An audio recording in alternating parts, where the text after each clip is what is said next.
Hello everyone. Uttar Pradesh सरकार के द्वारा बुंदेलखंड क्षेत्र के विकास को ध्यान में रखकर सौर ऊर्जा केंद्र के तौर पर इसे विकसित करने का संकल्प लिया गया है। इसके तहत सरकार के द्वारा नित नई योजनागत पहल पर काम किया जा रहा है। कई तरीके के प्रोजेक्ट लॉन्च किए गए हैं।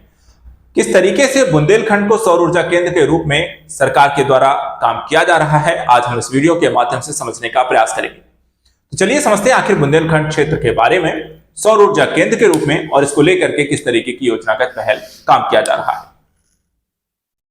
देखा जाए तो उत्तर प्रदेश सौर ऊर्जा के क्षेत्र में तेजी से प्रगति कर रहा है और बुंदेलखंड जो है इसमें सबसे महत्वपूर्ण भूमिका निभा सकता है और एक प्रमुख सौर ऊर्जा केंद्र के रूप में ये उभर रहा है। इसके तहत सरकार ने कुछ यहां पर विशेष पहलों पर काम किया है। इसके लिए सरकार के द्वारा यूपी सौर ऊर्जा नीति को लॉन्च किया गया। सरकार ने एक व्यापक सौर ऊर्जा नीति बनाई और उसके तहत यहां पर सौर ऊर्जा परियोजनाओं को विभिन्न प्रोत्साहन यहां पर प्रदान किए। अगर हम बात करें वर्ष 2024 में, तो राज्य में लगभग 1100 मेगावाट क्षमता वाले करीब 17 सौर ऊर्जा संयंत्र चालू हो चुके हैं। इन सौर संयंत्रों ने प्रत्यक्ष रोजगार के अवसर सृजित किए, जो उत्तर प्रदेश में अक्षय ऊर्जा विस्तार के महत्वपूर्ण आर्थिक यहां पे प्रभाव को रेखांकित करते हैं। दूसरा यहां पर देखिए बुंदेलखंड जो है सौर ऊर्जा केंद्र के तौर पर कैसे विकसित हो रहा है। तो बुंदेलखंड को अगर हम देखें तो अक्षय ऊर्जा के क्षेत्र में प्रमुख क्षेत्र के रूप में उभरा है। क्षेत्रीय विकास और रोजगार को यहां पर बढ़ावा मिल रहा है। इस क्षेत्र में प्रचुर मात्रा में हम देखें तो सूर्य का प्रकाश मिलता है। जलवायु जो परिस्थितियां हैं यहां पर सौर ऊर्जा उत्पादन के लिए यहां पर बहुत ही अनुकूल हैं, आदर्श स्थिति है। जो यहां पर एक रीजन आप देखते हैं यही है आपका बुंदेलखंड। क्षमता कितनी है बुंदेलखंड में वो भी देख लेते हैं। तो देखिए बुंदेलखंड में 4000 मेगावाट की सौर ऊर्जा इकाइयां स्थापित की गई हैं और इस क्षेत्र में स्थापित 10 नए सौर ऊर्जा संयंत्रों से करीब 955 मेगावाट यहां पे काम करना उन्होंने शुरू कर दिया। बिजली का उत्पादन वो शुरू कर चुके हैं।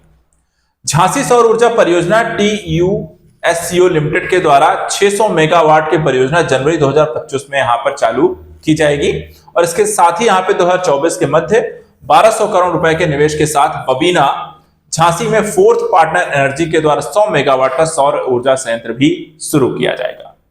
एक और बात यहां पे दिखा है तो बुंदेलखंड के विकास में हम सौर ऊर्जा के बारे में यहां पर सबसे महत्वपूर्ण हो सकता है सोलर ओपन एक्सेस प्रोजेक्ट, जो राज्य के ऊर्जा ग्रिड में अतिरिक्त यहां पर 135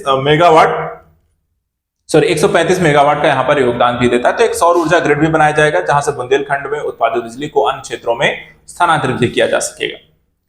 इसके अतिरिक्त बुंदेलखंड के बारे में आइए समझ लेते हैं। तो बुंदेलखंड अगर हम देखें तो उत्तर प्रदेश और मध्य प्रदेश दोनों राज्यों के सीमा पर स्थित एक भौगोलिक और सांस्कृतिक क्षेत्र है। उत्तर प्रदेश के हम देखें तो इसमें 7 जिले बुंदेलखंड के अंतर्गत आते हैं, जिसमें है झांसी, जालौन, ललितपुर, चित्रकूट, बांदा, हमीरपुर और महोबा। ये क्षेत्र का हम जलवायु परिस्थिति के हिसाब से देखें तो अर्ध शुष्क क्षेत्र के तौर पर देखा जाता है। बहुत ज्यादा वर्षा नहीं होती है। पर्वतीय यहां पर देखा जाए तो पर्वतमालाएं हैं।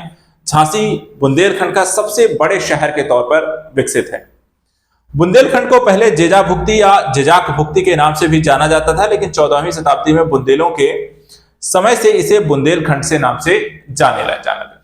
इस तरीके से बुंदेलखंड के विकास को ध्यान में रखकर सरकार के द्वारा इसे सौर ऊर्जा केंद्र के तौर पर विकसित करने के तहत प्रोजेक्ट और योजनाएं चलाई जा रही हैं, जो न सिर्फ यहाँ पे रोजगार उत्पन्न करेंगी बल्कि बुंदेलखंड के आर्थिक विकास की संभावनाओं को भी बढ़ाएंगी।